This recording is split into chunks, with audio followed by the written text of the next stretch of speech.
आज हम लोग बात करने वाले हैं बीए पार्ट 1 हिस्ट्री ऑनर्स का पेपर 1 का बुक लिस्ट, यानी कि कौन कौन सी हमें बुक पढ़नी होती है, उस बुक में मोस्ट इंपोर्टेंट क्वेश्चन कहाँ कहाँ से किस चैप्टर से आते हैं, पूरा डिटेल में हम लोग बात करेंगे। और उसकी तैयारी कैसे करते हैं, बुक्स को कैसे पढ़ते हैं, ये पूरा हम लोग डिटेल में पूरा बात करेंगे। इसको अंत तक आप देखते रहिए। देखिए, हिस्ट्री ऑनर्स का मतलब होता है हिस्ट्री को पूरा विस्तार से पढ़ा जाए।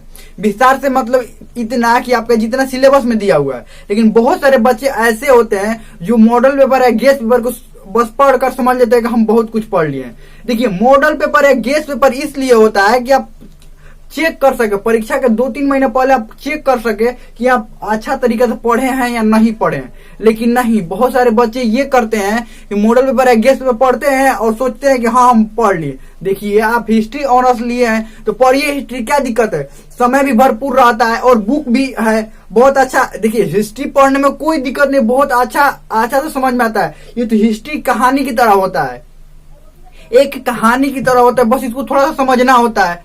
लेकिन नहीं, बहुत सारे बच्चे क्या करते हैं कि बस मॉडल पेपर और गेस्ट पेपर पढ़ लेते हैं और उनको लगता है कि हम हिस्ट्री ऑनर्स पढ़ लिए। देखिए, ऐसा नहीं होता है। ये पूरा बुक लिस्ट के बारे में बात करेंगे, कैसे पढ़ना है, कैसे अच्छा से समझ में आएगा, इसको अंत तक आप देखते रहिए।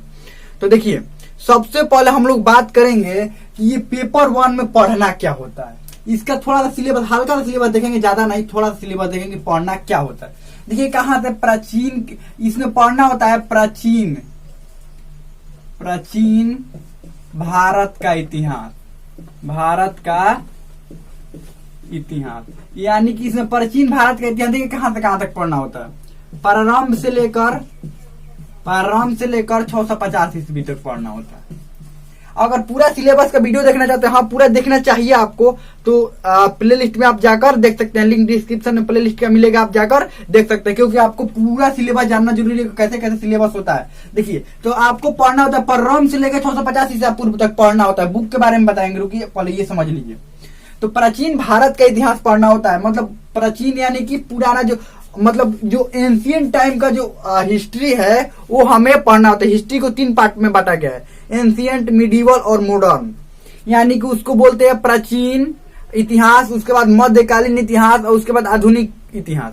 तो हमको पढ़ना है प्राचीन इतिहास, भारत के प्राचीन इतिहास के बारे में। कहां से?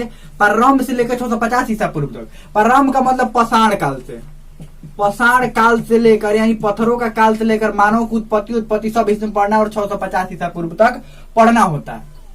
देखिए, समझिए को ध्यान से बात। बहुत सारे बच्चों को हिस्ट्री समझ नहीं पाते। क्यों नहीं समझ पाते? क्योंकि उनको हिस्ट्री जो समझ नहीं आता है, मेन कारण होता है कि हिस्ट्री को अच्छा से नहीं पढ़ते। देखिए, अगर आपको भी हिस्ट्री थोड़ा बहुत कम समझ में आता है तो देखिए कीजिए ये कि पहले आपको करना ये है कि क्लास 6 क्लास का एनसीईआरटी का बुक, एनसीईआरटी हिस्ट्री का बुक, हिस्ट्री का जो बुक है, इतिहास का जो बुक है, एनसीईआरटी क्लास 6 एनसीईआरटी का बुक है, वो पढ़िए। अगर आपको थोड़ा दिक्कत होता है समझने में, देखिए ज्यादा ये बुक मोटा नहीं, एकदम पतला बुक है और बहुत जल्दी आप पढ़ सकते हैं इसको। बहुत आराम से अच्छा से समझाया गया है, एकदम शुरू से एकदम बेसिक से क्लास 6 का। अब एनसीईआरटी का मतलब होता है कि आप कोई भी क्लास 6 का सरकारी जो बुक होता है उसी को एनसीईआरटी बुक बोलते हैं। क्लास 6 का जो सरकारी बुक होता है इतिहास का, उसी को क्या बोलते हैं? एनसीईआरटी। तो आपको थोड़ा इतिहास समझने में दिक्कत होता है, इसको पढ़ सकते हैं। इसके पढ़ने के बाद आप अगर इस सब बुक को पढ़ेंगे तो बहुत अच्छा समझ में आएगा।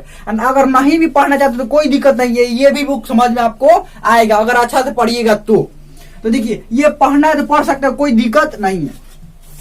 अब देखिए, बुक लिस्ट के बारे में बात कर लेते हैं हम लोग।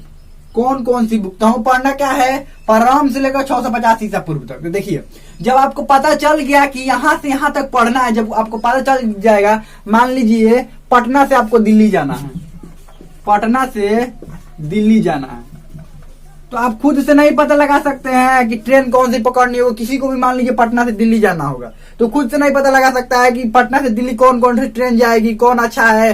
कुछ ट्रेनें महंगा होंगी, कुछ ट्रेन ऐसे होंगे महंगा, कुछ सस्ती ट्रेन होंगी, मतलब कुछ में टिकट सस्ता होगा, कुछ में महंगा होगा। तो महंगा वाला होगा वो अच्छा होगा, सस्ता वाला भी अच्छा होता। पहुंचेंगे तो वहीं पहुंचेंगे दिल्ली, लेकिन जो सस्ता वाला होगा थोड़ा सा मतलब थोड़ा सा दिक्कत होगा, और जो महंगा वाला थोड़ा सा दिक्कत कम होगा। वैसे ही बुक में होता है। आपको जब पता चल गया कि प्रारंभ से 1450 ईसा पूर्व तक पढ़ना है आपको इतिहास, तो आप जाकर बुक जो किताब की जो दुकान होती है वहां पर भी बहुत सारे बुक देख सकते हैं कि दिखाइए हमको एंशियंट हिस्ट्री का यानी प्राचीन इतिहास का बुक दिखाइए हमको। कोई भी प्रकाशन का हो, कोई भी प्रकाशन को कोई दिक्कत नहीं है, आप बोलिए प्राचीन इतिहास का जो बुक है वो दिखाइए। अब अपने सब देखिए कि कौन सी बुक आपको समझ में आ रही है, अच्छा लग रहा है तो आप ले सकते हैं, नहीं तो एक दो बुक का हम नाम बता देंगे, आप जाकर वो भी बुक ले सकते हैं, कोई दिक्कत नहीं। तो एक RS शर्मा की बुक आती है, RS शर्मा की बुक आती है, ये RS शर्मा की बुक आती है, एक RS शर्मा की बुक आती है। ये देखिए RS शर्मा की बुक आती है, थोड़ी सी सस्ती होती है ये बुक। ये RS शर्मा वाला बुक जो थोड़ा सस्ता कहानी जैसा इसमें दिया हुआ होता है। ये साइड में आपको इमेज भी दिखाई दे रहा होगा RS शर्मा वाला बुक का। ये देखिए ये इमेज जो दिखाई दे रहा है यही RS शर्मा का बुक है। ये थोड़ा सस्ता भी मिलता है और अच्छा भी बुक रहता है, इसमें पढ़ने में कोई दिक्कत नहीं है। अब देखिए बात ये है कि आप दुकान पर ले जाइएगा तो इसका मान लीजिए नया एडिशन आया होगा तो ऐसा नहीं होगा, दूसरा भी मिल सकता है, दूसरा भी ऊपर का कवर दूसरा हो सकता है, मान लीजिए बदल सकता है, लेकिन बुक किसका होगा? RS शर्मा उस पर लिखा हुआ होगा। प्राचीन भारत इतिहास, भारत का प्राचीन इतिहास और RS शर्मा उस पर होगा। अब देखिए इसे पढ़ने से फायदा ये होता है कि ये थोड़ा कहानी के माध्यम से दिया होता है और अच्छा समझाया होता है। ये बुक ले सकते हैं, नहीं तो आपको बस कोई भी बुक जाकर लेना, नहीं तो एक दूसरा आता है उपेंद्र सिंह का बुक, उपेंद्र सिंह का बुक आता है। ये थोड़ा ज्यादा महंगा होता है, दुगो हो गया ना, वो सस्ता वाला है, वो महंगा वाला टिकट जैसे था वैसे ही वो सस्ता वाला है, महंगा वाला। ये थोड़ा ज्यादा महंगा होता है, लेकिन इसमें विस्तार से एकदम पढ़ाया हुआ होता है, एकदम विस्तार से आपका रहता है। ये बुक थोड़ी सी महंगा होता है, लेकिन इसमें समझाया बहुत अच्छा तरह से रहता है। देखिए साइड में इसका इमेज दिखाई दे रहा होगा आपका, उपेंद्र सिंह के बुक का साइड में इमेज दिखाई दे रहा होगा, यही ऊपर का कवर रहता है। देखिए बदल भी सकता है, बताए हैं एडिशन नया अगर आया होगा, नया अगर संस्करण होगा तो बदल भी सकता है, लेकिन बुक देखिए ऐसा ही होता है, लेकिन ये थोड़ा ज्यादा महंगा होता है। तो इन दोनों में से कोई सा भी आप बुक ले सकते हैं, नहीं तो बताए ही हैं प्राचीन भारत का इतिहास। आप कोई सा भी बुक बोलिएगा, प्राचीन भारत के इतिहास का बुक दिखाइए, कोई सा भी अच्छा सा जो समझ में आए, क्योंकि सिलेबस आपको पता है प्रारंभ से लेकर 650 ईस्वी तक आपको पढ़ना है। डिटेल में सिलेबस जानना है तो आप जाकर देख सकते हैं डिटेल में, और कोई सा भी आप बुक ले सकते हैं जो आपको समझ में आए। अब देखिए जो चैप्टर होता है वो शुरुआत होता है आपका भारत के, जो शुरुआत होता है कि भारतीय इतिहास के जानने का क्या स्रोत है, भारतीय इतिहास के जानने का क्या स्रोत है, ये यहाँ स्रोत से शुरुआत होता है आपका चैप्टर। यानी कि स्रोत का मतलब ये समझिए कि इतिहास जो हमको पता है कि हड़प्पा सभ्यता, सिंधु घाटी सभ्यता, वैदिक सभ्यता, कैसे वैदिक सभ्यता बोलते हैं कि गांव में लोग रहते थे, ग्रामीण सभ्यता थी, जबकि हड़प्पा सभ्यता एक नगरीय सभ्यता, लोग नगर में रहते थे। हड़प्पा सभ्यता के लोग व्यापारी थे, ये बोलते हैं हड़प्पा, लेकिन ये किसने बताया, कैसे हम लोगों को पता चला? कोई आदमी तो बचा नहीं है उस समय जो बताया नहीं हम तो व्यापारी थे। कोई बचा है वैदिक या वैदिक युग का कोई बचा ही नहीं है जो बोले नहीं हम तो गांव में रहते हैं, कोई ऐसा बचा ही नहीं है आदमी। तो कैसे हमें ये सब पता चल पाता है कि वो गांव में रहते थे, इस चीज का उपयोग करते थे, ये जानवर पालते थे, कैसे पता चल जाएगा? तो ये उसी को स्रोत बोलते हैं। तो स्रोत क्या दो तरह से होता है, एक पुरातात्विक स्रोत होता है, एक साहित्यिक स्रोत होता है।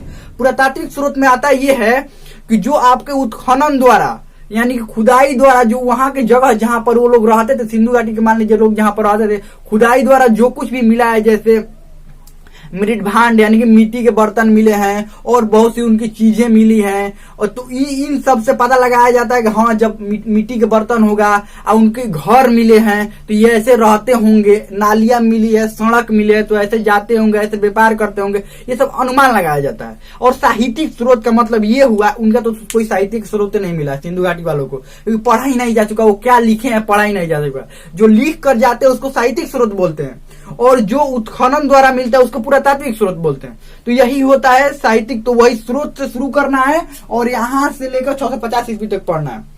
अगर आपको कोई भी चैप्टर में पढ़ते समय अगर अपने से पढ़ सकते हैं तो ठीक है, समझ में आया ठीक है, नहीं तो कोई भी दिक्कत होगा तो प्लेलिस्ट में सारे चैप्टर को पूरा विस्तार से हम पढ़ाए हैं, सभी चैप्टर पूरा विस्तार से एकदम पढ़ाया गया है।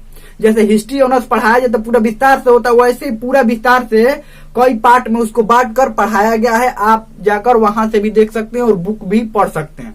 हमें लगता है कि आपको समझ में आ गया होगा। प्लेलिस्ट में लिंक डिस्क्रिप्शन में प्लेलिस्ट का होगा, वहां से जाकर सारे चैप्टर देख सकते हैं।